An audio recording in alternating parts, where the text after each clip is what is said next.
This is Reverse, Reset, Restore, the podcast that challenges you to make changes in your life that will bring you more peace, joy, and love. Whether you want to reverse your belief systems, reset your thoughts, or restore your physical health, I'm here to help. Because these are areas I'm working on too. Change comes from within.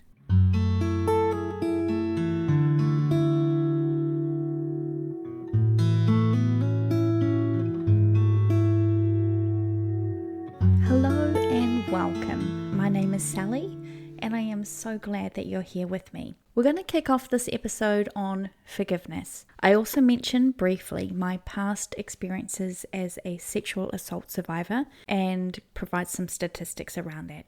And while this is just in passing, I know that for those of you who may have experienced similar situations, that can be a triggering subject. So I'm giving you a heads up now that I will be mentioning a little of that experience in this episode. And I'll let you know before I do when we get to that point in our conversation.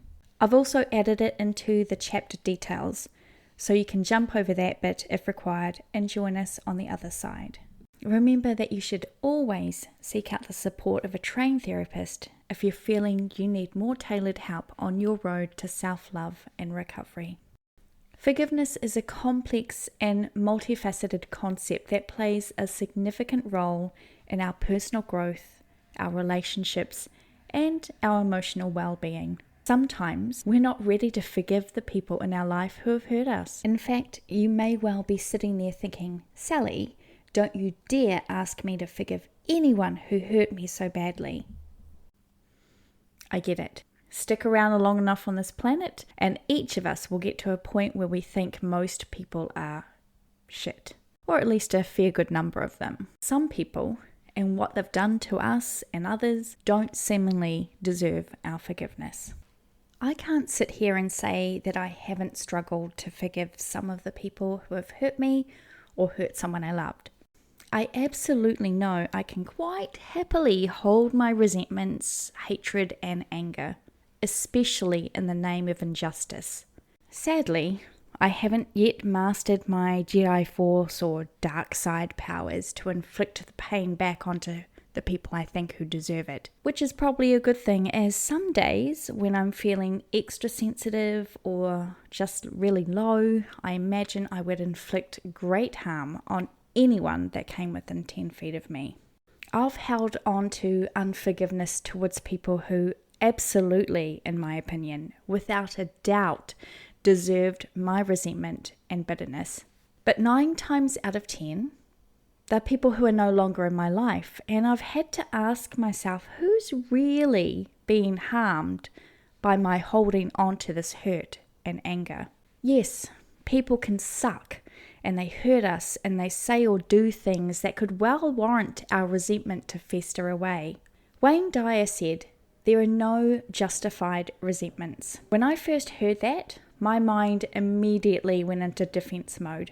How could he say that I have no rightful justified resentments? Now, just before I get into this is the point where I am talking about sexual assaults and provide some statistics. It'll be over in about 2 minutes from now if you want to skip ahead. I have sectioned the next chapter so that you know when you can skip to.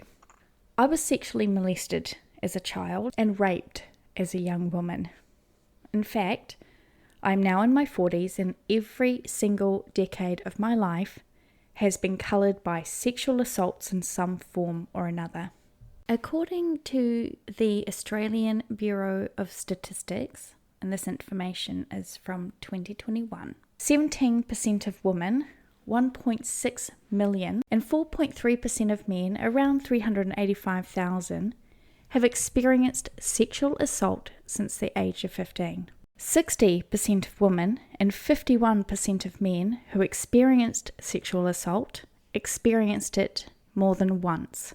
11% of women in Australia, that equals about 1 million women, and 4.6% of men, around 412,000, experienced childhood sexual abuse, most commonly by a known person who was not a family member. 2.2 million women, 23% of Australia's population, and 718,000 men, 8%, have experienced sexual violence in their lifetime.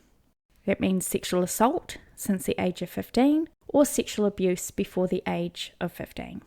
According to the World Health Organization, WHO, 1 in 3 women, around 736 million women worldwide, are subjected to physical or sexual violence by an intimate partner or sexual violence from a non-partner. And this would be a conservative estimate, given that there remains a high level of stigma and underreporting of sexual assaults. I've linked these resources cited in the show notes if you want to review that information for yourself.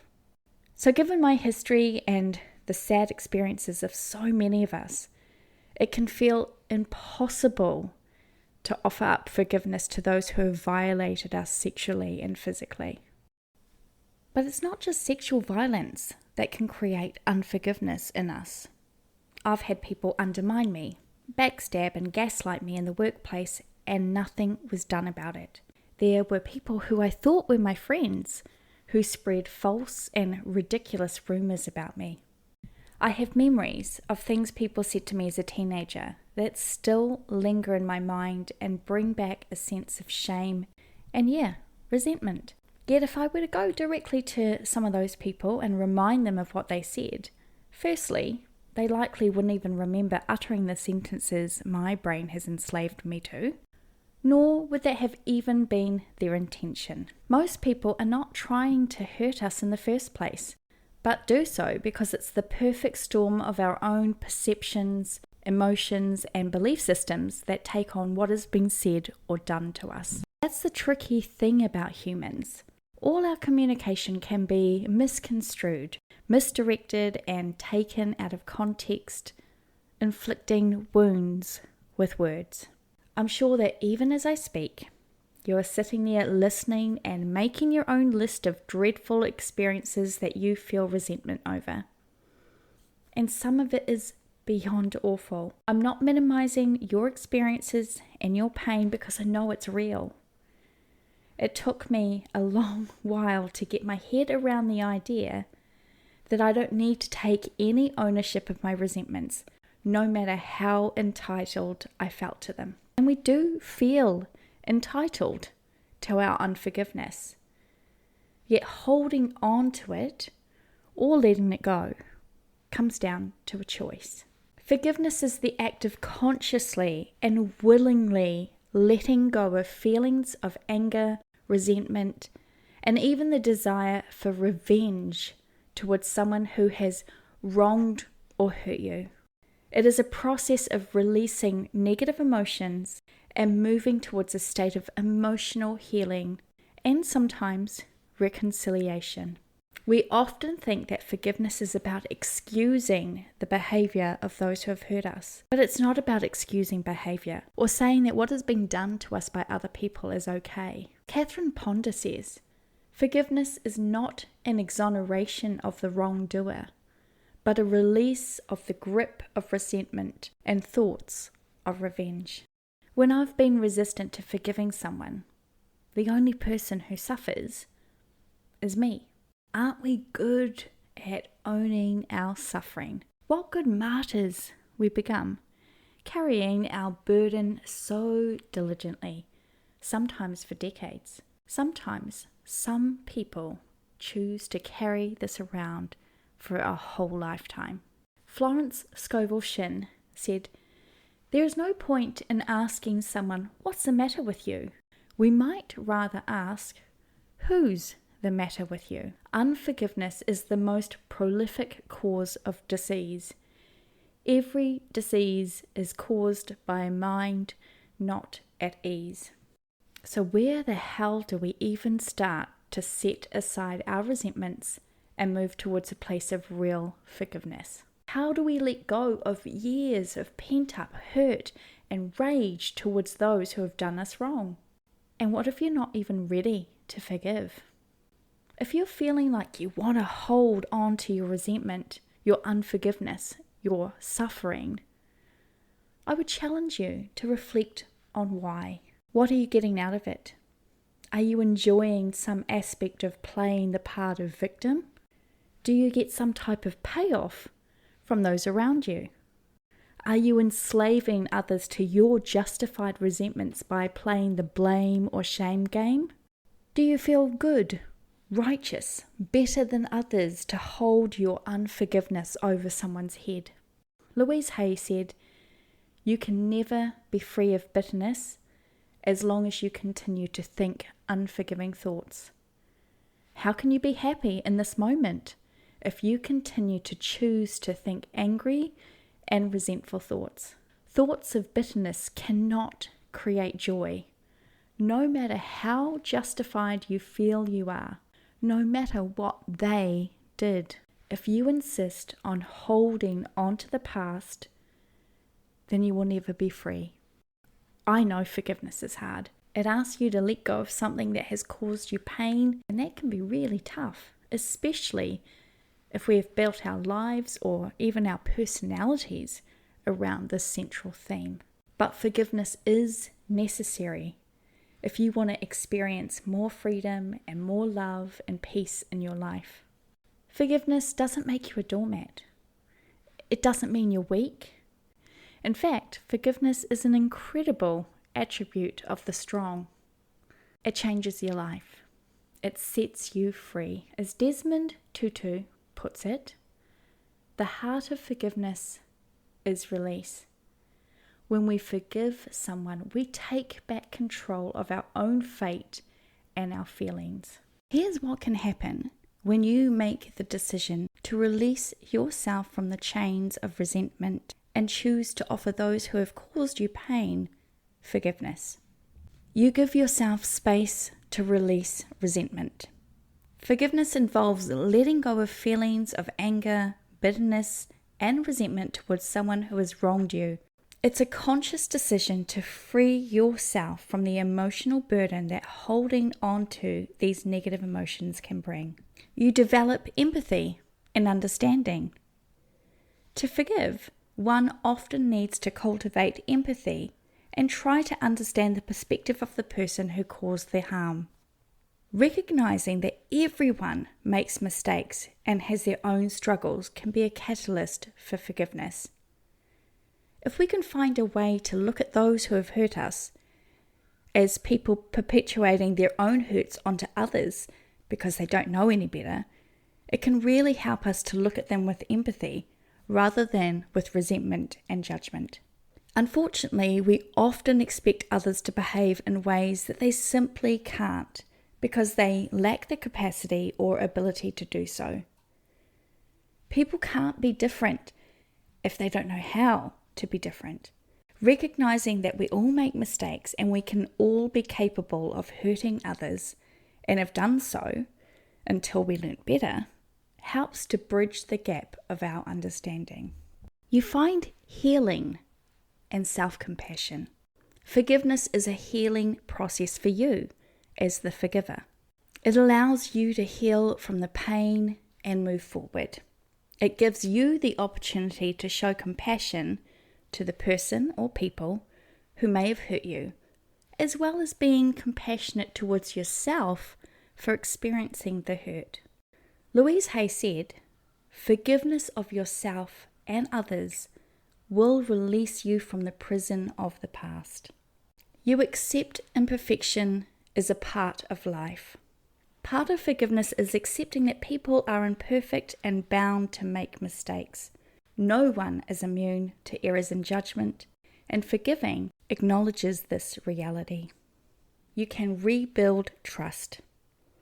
Forgiveness doesn't always mean reconciliation or condoning the actions of the wrongdoer. Trust may need to be rebuilt, and that process often takes time and effort from both parties.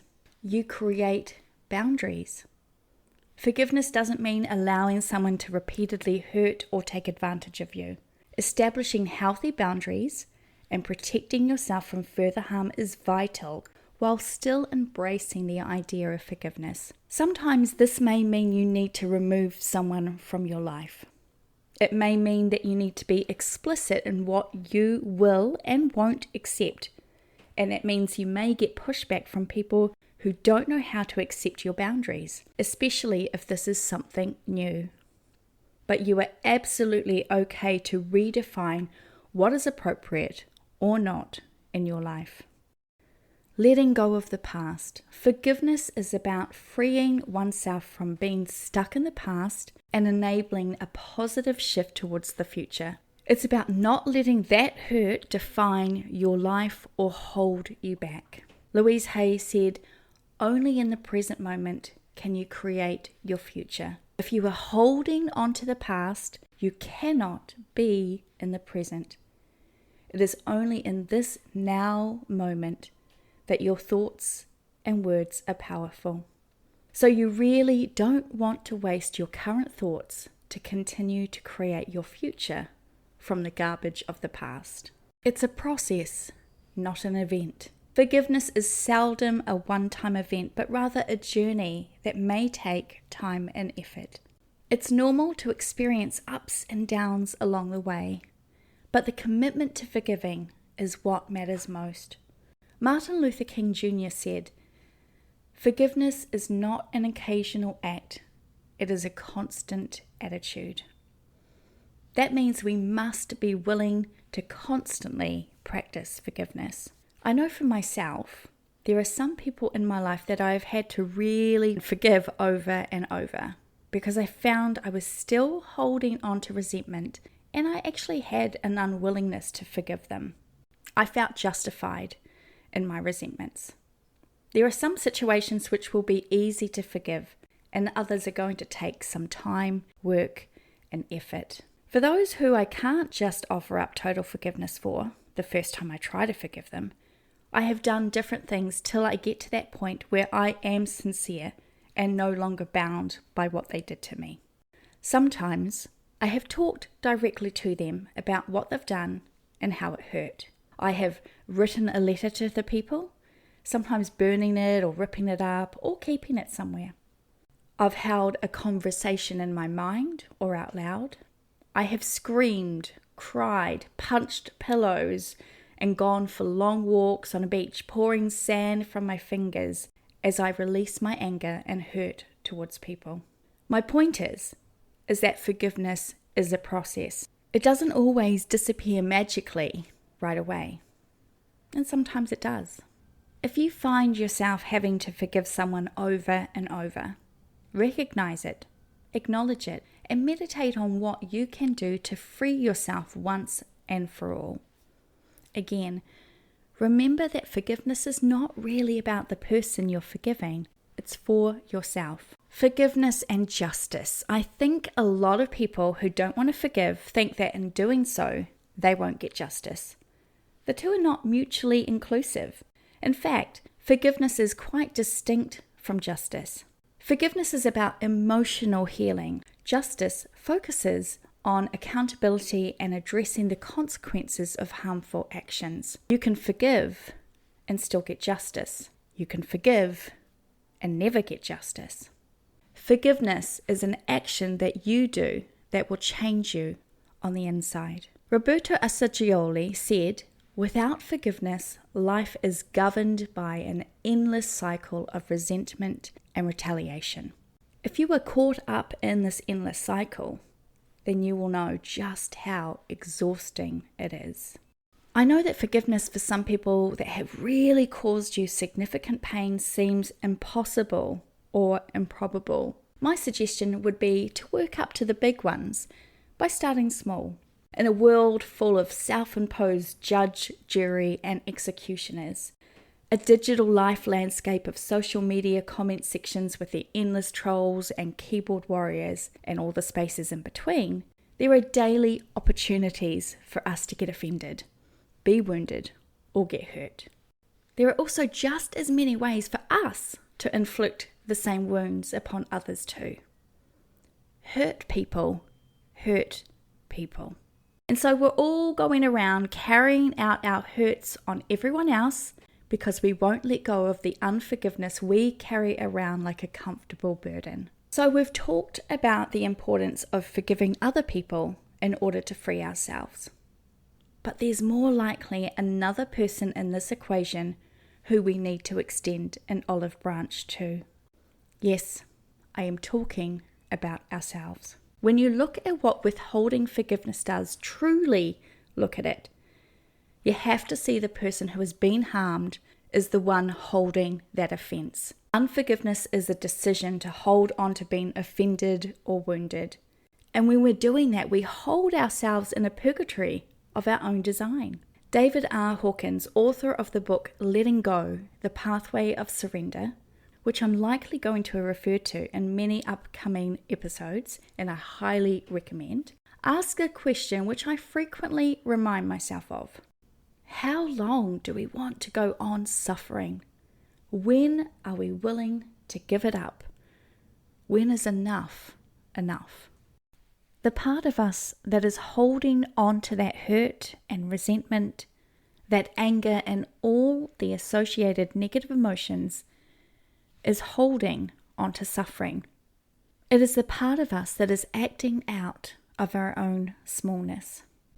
Smallness is, ironically, driven by our ego, and our ego is driven by fear. Fear of lack, fear of not being enough, fear of stepping into the unknown, of being rejected, forgotten, unseen.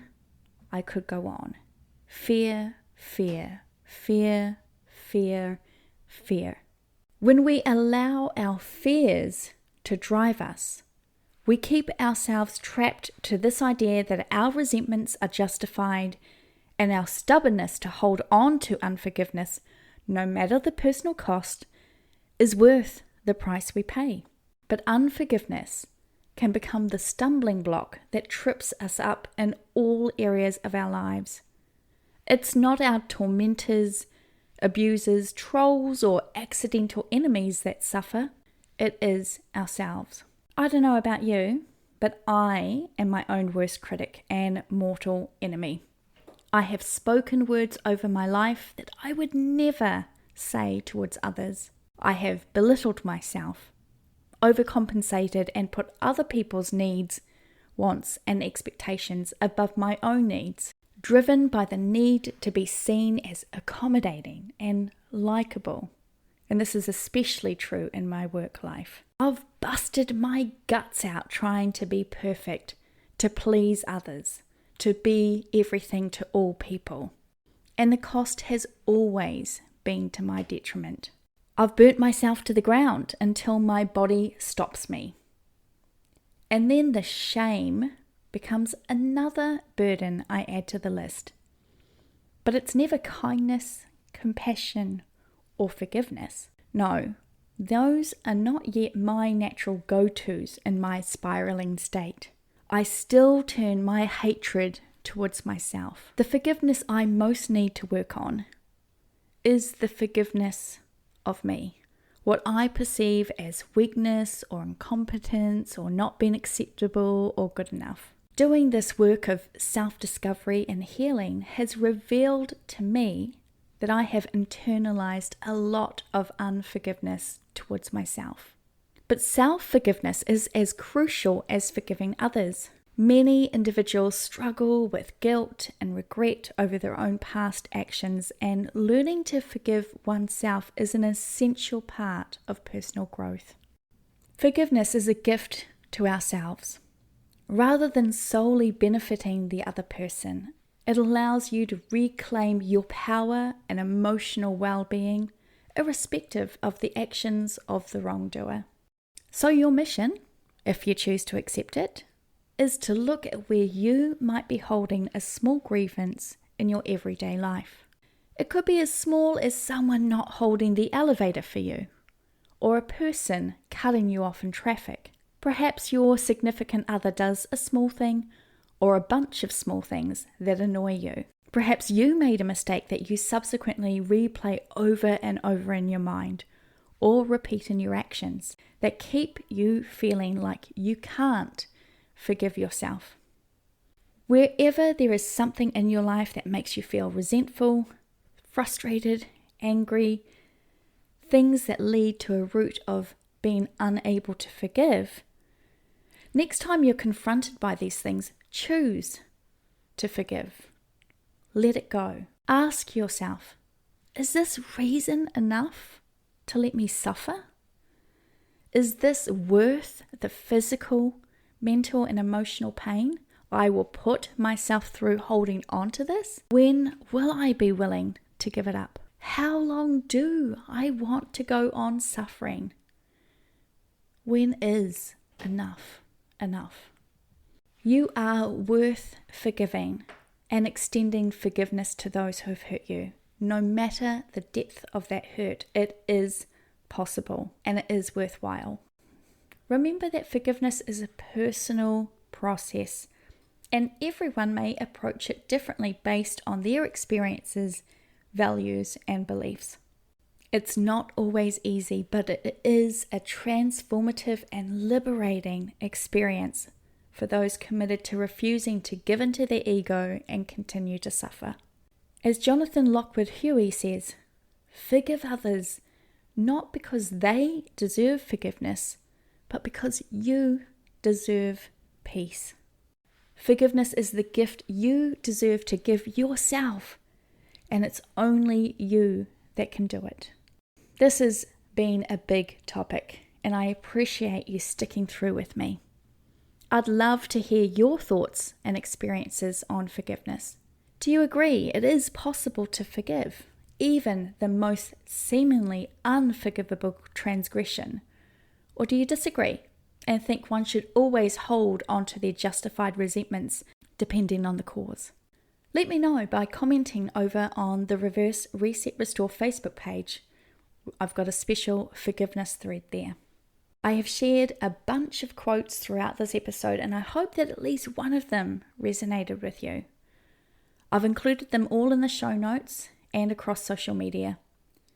Here's the last one as we reach the end, and it comes from Corrie ten Boom. I want you to consider how unforgiveness keeps us in a prison of our own design. And if we design our prison, we can also design our release from it. As Corrie says, forgiveness is the key that unlocks the door of resentment and the handcuffs of hatred.